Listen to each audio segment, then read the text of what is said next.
오늘은 출애굽 하나님 나라의 위대한 시작이라는 제목으로 출애굽기 강해를 시작하도록 하겠습니다. 지난주까지 마가복음 강해 설교를 제가 32번 했습니다. 거의 8개월 동안 마가복음 1장부터 16장까지 매 주일마다 강해 설교를 했고, 마가복음을 마치고 오늘부터는 더 분량이 많은 출애굽기 말씀 40장까지 되는 방대한 이야기인데, 이 출애굽기 말씀을 매 주일마다 설교하려고 합니다. 담임 목사가 성령 충만하여서 출애굽기 말씀을 잘 준비하고 은혜롭게 선포할 수 있도록 여러분들이 힘써서 중보 기도해 주시기를 바랍니다. 출애굽기 말씀을 설교할 때 하나님께서 우리 공북교회와 우리 성도들 개개인을 축복해 주시고, 또 교회가 더 부흥하기를 축복합니다. 또 성도들이 듣는 이 말씀을 통하여 개개인이 축복받는 놀라운 역사가 임하기를 원합니다. 출애굽의 뜻은 애굽에서 떠난다라는 뜻입니다. 400년 동안 노예로 속박되었던 죄악의 도성에서 떠난다, 이러한 뜻입니다. 헬라어로 엑소도스라고 합니다. 엑소도스는 두 가지의 단어가 합쳐진 말인데, 엑소는 바깥으로라는 뜻이고 도스는 길을 말하는 거예요. 그러니까 바깥으로 나오는 길을 말하는 것이죠. 여호와 하나님께서 여호와의 종 모세를 통하여 이스라엘 백성들을 강권적으로 붙드셔서 애굽에서 이끌어내신 거예요. 끄잡아 내신 거죠. 바깥으로 나오도록 길을 열어주신 것이죠. 당시 세계 최대 제국인 애굽을 10가지의 재앙으로 바로를 KO시키고 홍해 바다 길을 내셔서 이스라엘 백성을 속량하신 구원 사건이 바로 출애굽의 이야기입니다. 저는 출애굽 말씀을 묵상하면서 우리나라가 받은 축복이 떠올랐습니다. 과거 일제 식민지 시절의 해방의 축복을 우리나라가 어떻게 경험하였습니까? 당시에 함석헌 선생은 해방이 도둑처럼 찾아왔다고 그렇게 말을 했습니다. 아무런 예고도 또 준비도 없이 우리 민족에게 갑작스럽게 찾아왔다는 것이죠. 그래서 함석헌 선생은 해방을 하늘에서 준 떡이라고 그렇게 표현하였습니다. 우리의 힘으로 얻은 해방이 아닌 하나님께서 전적으로 내려주신 은혜이며 축복이라는 것입니다. 이스라엘 백성은 하나님 나라의 백성이라는 정체성이 없이 무려 400년이 넘는 시간 동안 애굽에서 종살이를 하였습니다. 우리나라는 일제 식민지 시절이 40년 정도 채 되지 않는 그 시간이었음에도 불구하고 지금까지 우리에게는 식민지 트라우마와 그리고 상처가 아직까지 남아 있습니다. 이스라엘은 애굽에서 히브리인으로 학대와 차별을 받으며 무려 400년이 넘는 시간 동안 종살이를 하였습니다. 출애굽의 첫 시작은 애굽에 내려갔던 야곱의 아들들의 이름으로 시작합니다. 애굽에 내려갔던 이스라엘의 자손들은 요셉까지 합쳐서 70명이라고 보도하고 있습니다. 1절부터 5절까지의 말씀을 보면 야곱의 12아들들의 이름이 순서대로 나와 있습니다.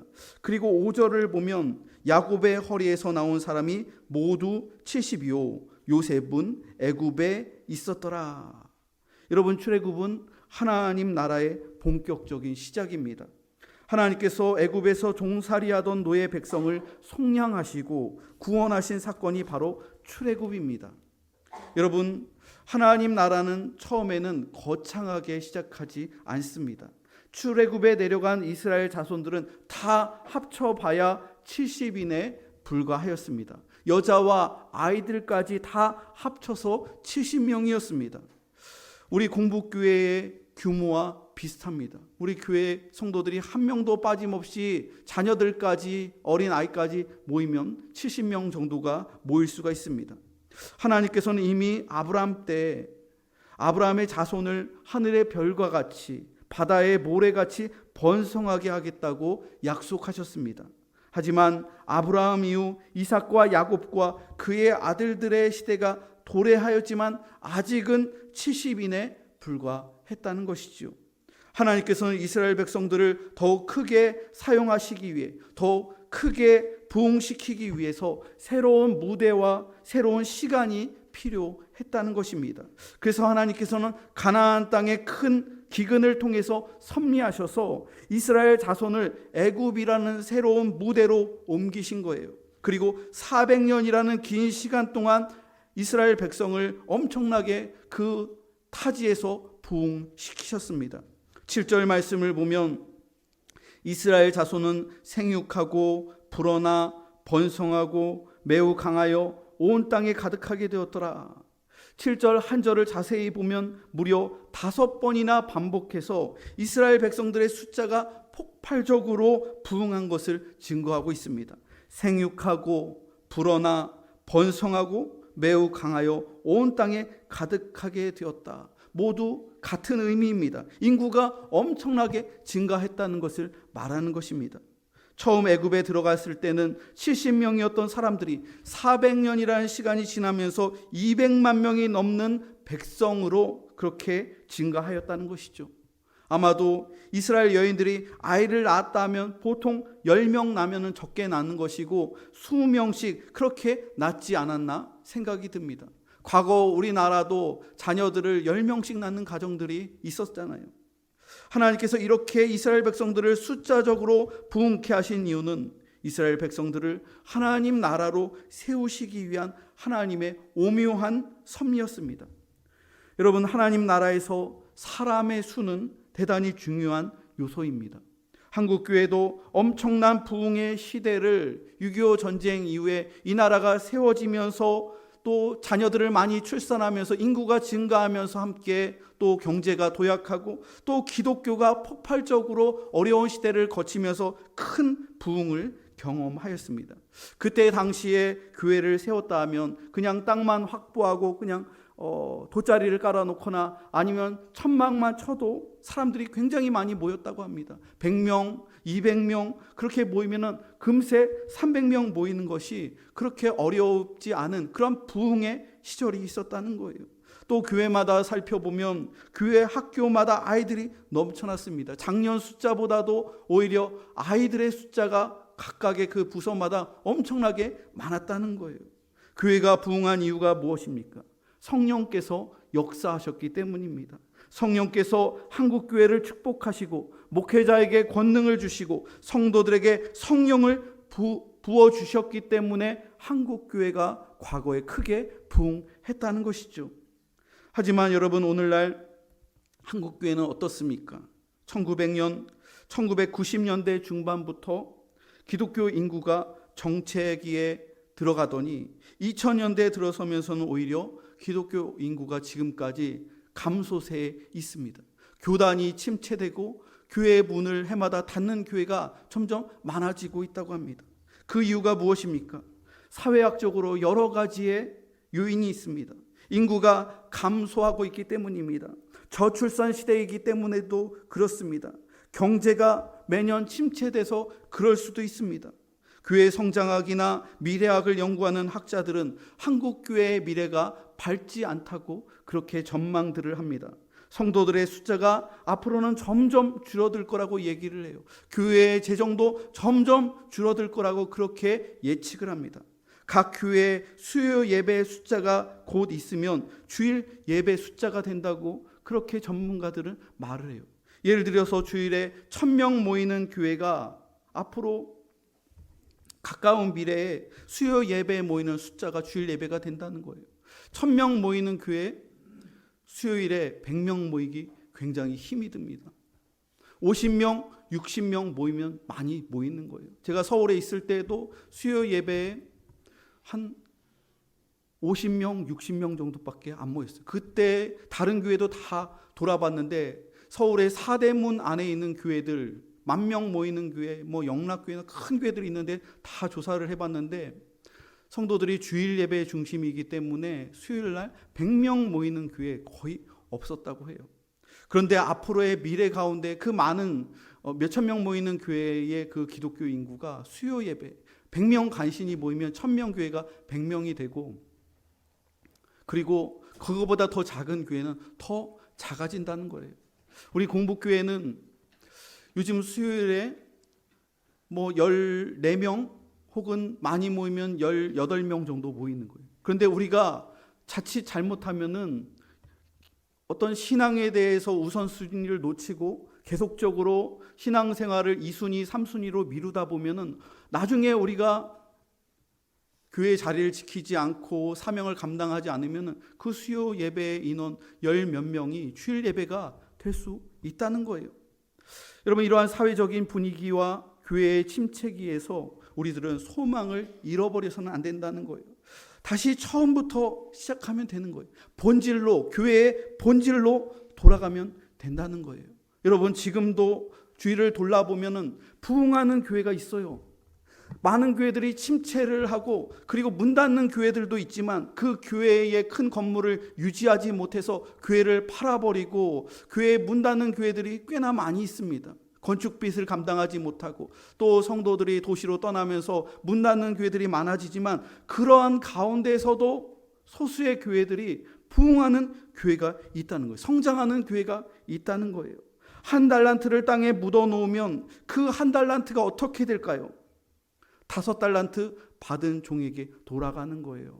마태복음 25장 말씀에 있잖아요. 1달란트 받은 종이 그것을 땅속에 묻었다가 나중에 5달란트 받은 종이 5달란트 남기니까 예수님께서 그 땅에 묻었던 그 1달란트 받은 종을 책망하면서 그 1달란트를 10달란트 얻은 사람에게 가져다 주는 거예요.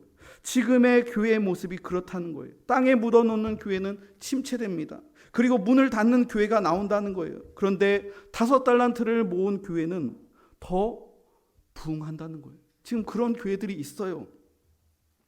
여러분, 천국은 작은 겨자씨와 같다고 성경은 증거합니다.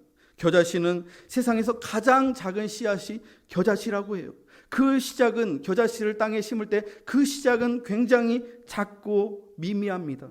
하지만 하나님께서는 그 겨자씨를 자라게 하시며 점점 창대해져서 나중에는 공중을 나는 새들이 나무에 앉아서 쉴 수 있을 정도로 큰 나무가 된다고 그렇게 말을 합니다. 이스라엘 백성들도 애굽에 들어갈 때 그 시작은 아주 미비하였습니다. 겨우 70명에 불과했지만 하나님께서는 애굽의 고난 속에서 그들을 축복하시며 200만 명이 넘는 놀라운 부흥을 허락하시며 그들의 숫자가 차고 넘칠 때는 영적인 출애굽을 감행하셨다는 것이죠. 여러분, 우리들도 출애굽을 해야 합니다. 세상의 죄악으로부터 출애굽을 해야 합니다. 출애굽기의 놀라운 부흥의 말씀을 다시 우리가 붙잡으면서 하나님께서 우리 교회를 들어 쓰실 수 있도록 지금 이때 부흥의 역사가 우리 교회를 통하여 오송지역에서 시작될 수 있도록 우리가 더 기도하며 더 헌신하는 믿음의 성도들이 되시기를 축원합니다. 이스라엘 백성들은 하나님의 오묘한 섭리 속에서 한 나라로 세워지기 위해서 인구의 부흥을 경험하였습니다. 하지만 이에 아주 강력한 반대자가 등장합니다. 애굽의 새로운 왕 바로입니다.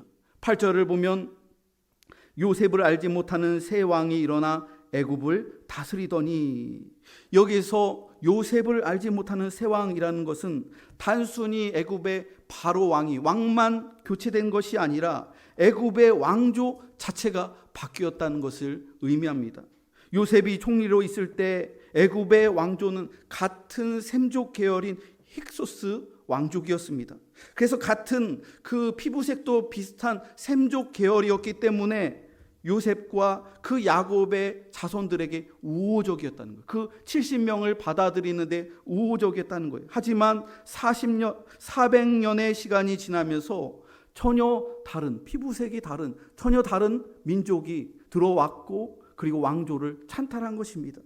그 새 왕이 애굽의 힉소스 종족을 모두 숙청하고 이스라엘 민족을 노예의 신분으로 전락시키며 핍박을 하기 시작했다는 것이죠.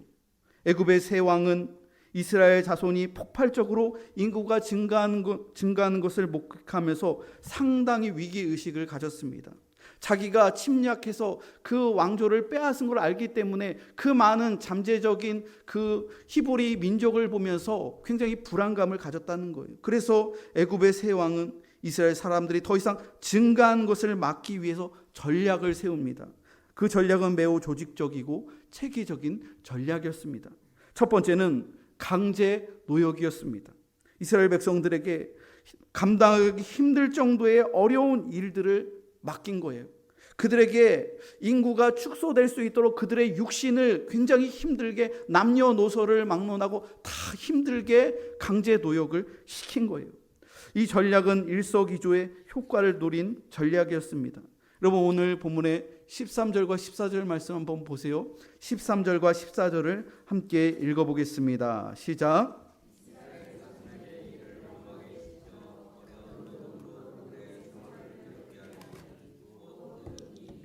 벽돌 굽기와 농사의 여러 가지 일이라 그 시킨 일이 모두 엄하였더라. 그 시키는 일이 굉장히 엄했다는 거예요. 당시 국고성 비돔과 람셋을 건축하는 현장에 노역자로 강제적으로 이스라엘 백성들을 동원시킨 거예요. 이렇게 무거운 노역을 시키면 자연히 육체적으로 너무나도 힘들게 되니까 인구가 감소하게 되고 그들을 노예로 사용하니까 자신의 나라에 또 이익을 가져다주는 일석이조의 효과를 노리고서 이스라엘 백성들을 집요하게 괴롭히는 것이죠. 하지만 학대가 심할수록 노동이 어려울수록 이스라엘 백성들은 이상하게 더 번성하게 되었습니다. 이것이 하나님의 놀라운 방법이지요. 일이 고되고 힘든데도 축복을 받는 거예요. 일이 고되고 힘든데도 이스라엘 백성들은 더 하나님께 의지하는 거예요. 바로의 집요한 방해에도 불구하고 하나님께서는 하나님의 백성을 축복시켜 주시고 더욱 부흥시켜 주셨다는 것이죠. 두 번째는 바로는 이들을 억압하기 위해서 두 번째 계획을 세웁니다. 은밀한 계획을 두 번째로 세웠습니다. 그것은 히브리 산파에게 은밀하게 지시를 내려서 이스라엘 여자들이 산모들이 아기를 낳을 때 지켜보고 있다가 아들을 낳으면 그 자리에서 즉시 죽이라는 은밀한 계획이었습니다.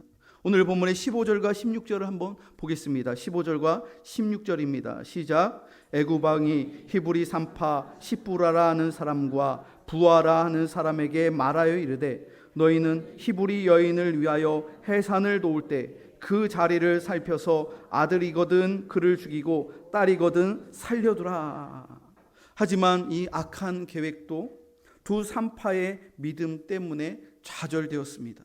산파인 시뿌라와 부아는 애굽 왕 바로보다 여호와 하나님을 더 두려워하였기 때문에 바로의 말에 순종하지 않은 것이죠.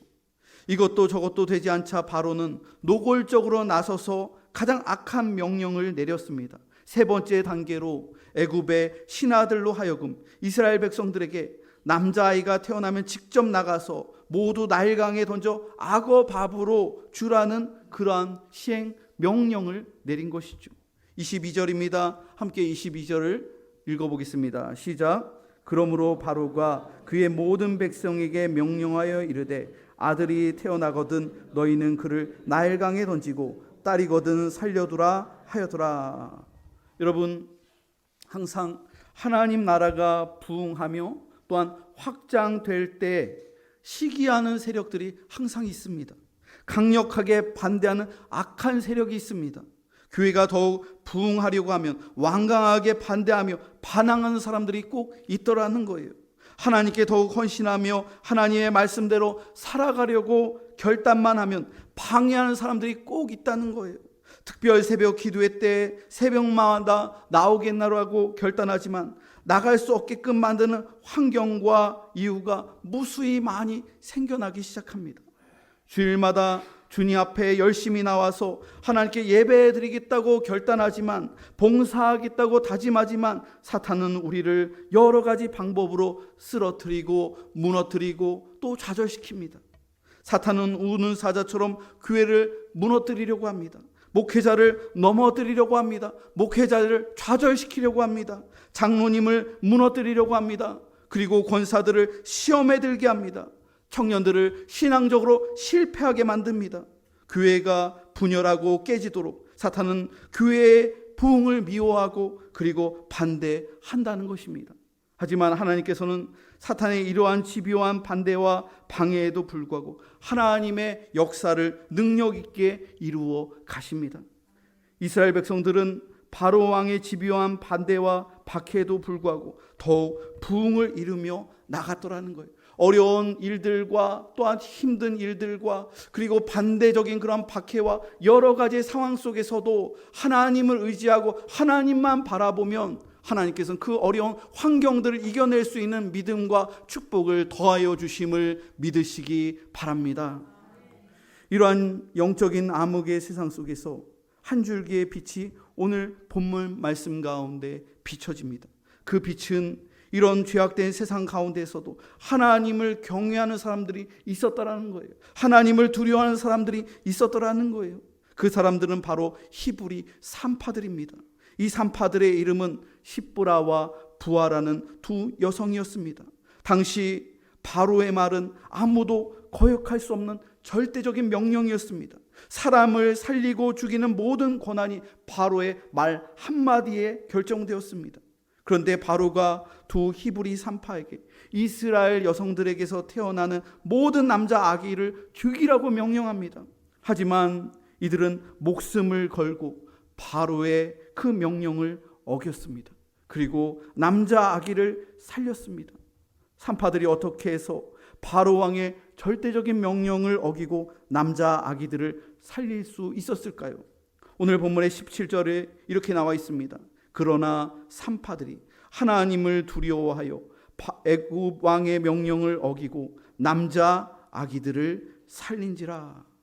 여러분, 두 산파는 애굽의 왕 바로를 두려워하기보다 하나님을 더 두려워했기 때문에 그의 명령을 어겼다고 성경은 증거합니다. 지금 당장 눈에 보이는 절대 권력자 바로 왕을 두려워하기보다 눈에 보이지 않는 위대하신 하나님을 더 두려워했기 때문에 그 남자 아기들을 살릴 수 있었다고 고백하는 거예요. 여러분, 이러한 두 산파의 믿음을 여호와를 경외하는 신앙이라고 그렇게 일컫는 것입니다. 여러분은 누구를 더 두려워합니까? 눈에 보이는 세상을 두려워하십니까? 눈에 보이지 않지만 살아계시며 역사하신 여호와 하나님을 더 경외하시며 두려워하십니까? 저는 우리 공복교회 모든 성도들이 눈에 보이는 세상보다 눈에 보이지 않는 여호와 하나님을 더 두려워하며 더 경외하시기를 축원합니다. 힘들고 어려워도 세상과 타협하며 세상 사람들과 구별되지 않고 죄악되게 살아가는 영향력 없는 사람들이 아니라 자신의 목숨을 걸고 애굽 왕 바로의 명령보다 하나님의 말씀을 더욱 경외하였던 히브리 산파들처럼 신앙생활하는 믿음의 사람들이 다 되시기를 바랍니다. 여러분, 하나님을 경외한 이 두 여인은 어떻게 되었을까요? 바로 왕의 절대적인 명령을 어기고 그러면 죽을 수도 있는데 그 명령을 어긴 이 두 산파들은 어떻게 됐을까요? 하나님께서 오히려 그 산파들을 축복해 주셨습니다. 20절과 21절을 보세요. 20절과 21절 두 말씀을 함께 읽어보겠습니다. 시작. 하나님이 그 산파들에게 은혜를 베푸시니 그 백성은 번성하고 매우 강해지니라. 그 산파들은 하나님을 경외하였으므로 하나님이 그들의 집안을 흥왕하게 하신지라. 하나님께서 그 산파들에게 은혜를 베푸셨다는 거예요. 그리고 그 산파 개인만 축복받은 것이 아니라 그 산파의 집안을 흥왕케 하셨다고 오늘 말씀은 증거합니다. 여러분, 세상을 두려워하며 세상을 사랑하기보다 하나님을 두려워하고 하나님을 더 사랑하면 하나님께서는 그 사람의 믿음을 보시고 그 집을 축복해 주심을 믿으시기 바랍니다. 그 사람 개인뿐만이 아니라 그 사람의 집안을 흥왕케 하시고 부흥케 하심을 믿으시기 바랍니다. 사랑하는 성도 여러분, 하나님 나라의 시작은 미약하지만 그 이유는 창대해집니다. 반드시 부흥케 하십니다. 하나님께서는 우리가 살고 있는 이 오송을 축복해 주고 계십니다. 이 도시를 향해서 크신 계획과 복을 지금 준비하고 계시고 그 복을 내려주고 계세요. 이러한 때에 여러분, 우리 교회는 준비해야 합니다. 깨어 있어야 합니다.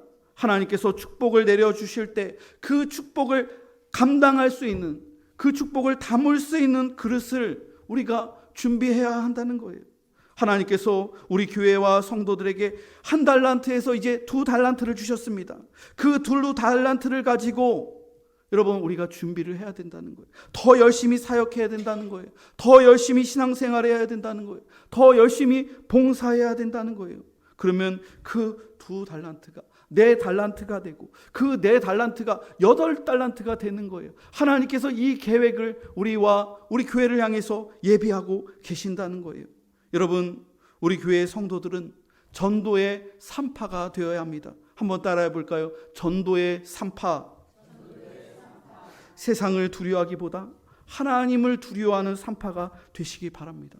여러분, 산파는 생명이 태어날 수 있도록 옆에서 도와주는 사람이에요. 그 생명이 태어날 수 있도록 이끌어주는 사람이 산파입니다. 이것이 전도라는 거예요. 여러분, 한 영혼을 구원하기 위해서 여러분 전도하시기 바랍니다. 여러분, 전도는 예수를 자랑하는 거예요. 우리의 삶을 통해서 예수를 드러내는 거예요. 그리고 우리 공복교회를 자랑하는 거예요. 그리고 담임 목사를 자랑하는 거예요. 여러분들이 있는 그 직장에서 또 일터에서 교회 자랑하고 예수님 자랑하고 목사 자랑할 때 그것이 전도가 되어서 산파의 역할을 해서 한 영혼이 우리 교회로 나오게 되는 것이죠. 그냥 입 닫고 그냥 예수 믿는 척 아닌 척 그렇게 흐지부지하게 그런 것이 아니라 여러분, 세상을 두려워하지 마시고 하나님을 더 경외하며 교회를 사랑하며 예수를 사랑하며 우리가 있는 그 자리에서 믿음의 산파, 전도의 산파로서 살아갈 때 하나님께서 우리 교회를 축복해 주실 줄로 믿습니다. 여러분, 또한 우리 교회 앞으로 가까운 미래에 부흥의 소식이 있어요. 우리 교회에 믿음 좋은 집사님 3명이 아기를 가졌어요. 그 아기들이 엄마 뱃속에서 10달 동안 건강하게 있다가 축복을 받으며 태어나기를 우리 교회가 기도해야 합니다. 또한 우리 젊은 부부가 있는 가정 가운데 정말로 귀한 생명이 잉태되어서 아기가 태어날 수 있도록 그렇게 기도해야 됩니다.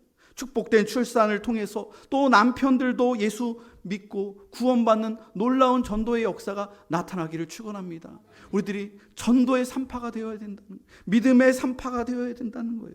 예레미야 33장 3절 말씀은 이렇게 증거합니다. 너는 내게 부르짖으라 내가 내게 응답하겠고 내가 알지 못하는 크고 비밀한 일을 내게 보이리라. 여러분, 하나님께서는 공복교회를 향하여 중장기적인 비전을 갖고 계시는 거예요. 이 비전이 3년 이상 5년 안에 이루어질 수도 있는 것이고 10년 안에 이루어질 수 있는 거예요. 이 시간이 결코 먼 시간이 아니에요. 우리가 멀리 내다보면서 앞으로 5년 그리고 10년 안에 일들을 예비하면서 준비하면서 우리 세대와 다음 세대 교회가 더 치고 나갈 수 있느냐 아니면 쇠퇴하느냐 이 갈림길에 서 있는데 이때 우리가 교회를 지키며 믿음의 산파가 되어서 우리 교회가 더 한층 하나님께 복받는 믿음의 그릇이 커지는 교회가 되기를 축복합니다. 우리 교회와 여러분을 향한 크고 놀라운 비전을 믿으며 지금은 미비하지만 가까운 미래에 갑절의 축복과 갑절의 부흥을 통하여 공복교회 출애굽 드라마를 쓰고 계시는 하나님을 믿으며 앞으로 나아가는 저와 여러분이 되시기를 주님의 이름으로 축원합니다.